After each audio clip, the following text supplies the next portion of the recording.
Peace be upon to you, our beloved listeners.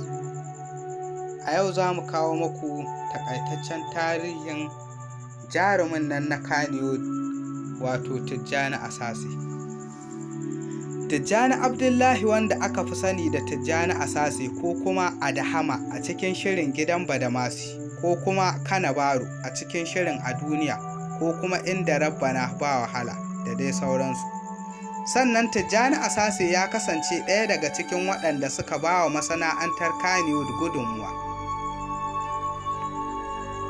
Duba da jimawarsa da irin rawar da yake takawa a masana'antar ta Kannywood. Sannan kuma Tijjani Asase ya fara fitowa a fim tun shekaru 25 da suka gaba, wadda ya yi daidai da shekarar 1997. Sannan ya fara fim ta sanadiyar Ado Mai Gidan Dabino, wadda ya kasance shine mai gidansa na fara a masana'antar a wani kamfani mai suna Gidan Dabino International. Sannan shine yaronsa na fari. Sannan ya fara fitowa a wani fim mai suna Rikicin Duniya. Ga kaɗan daga cikin jerin fina-finan da jarumin ya taka rawa a ciki: Rikicin Duniya, A Duniya, Gidan Badamasi, Sanda, Ruhin Jikina da dai sauransu.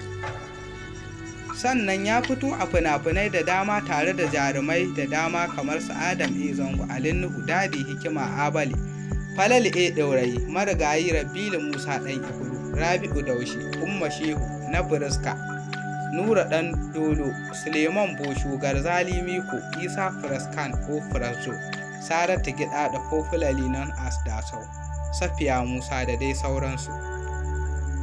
Sannan an haife shi ne a cikin garin Kano a wani unguwa mai suna Ɗan Dako, kuma a nan ya girma ya kuma yi karatunsa. Sannan ya yi karatunsa na matakin firamare a Gwale Primary School. Sannan ya yi karatunsa na matakin gaba da firamare wato sakandare duk a Gwale Secondary School. Sai dai har yanzu bai samu damar ci gaba da karatun nasa ba. Sannan kyautar da aka taɓa yi masa ya fi burge shi shine lokacin da Rara ya ba shi kyautar mota.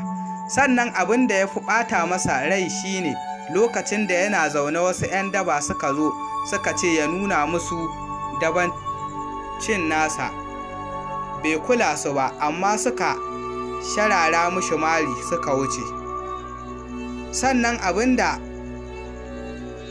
ba zai taɓa mantawa ba shine lokacin da suka je yin fim wani gida, ashe daraktan bai gama cika ƙa'idojin karɓar gidan ba. Hakan yasa aka kama su a matsayin 'yan fashi, aka kai su prison na wata guda.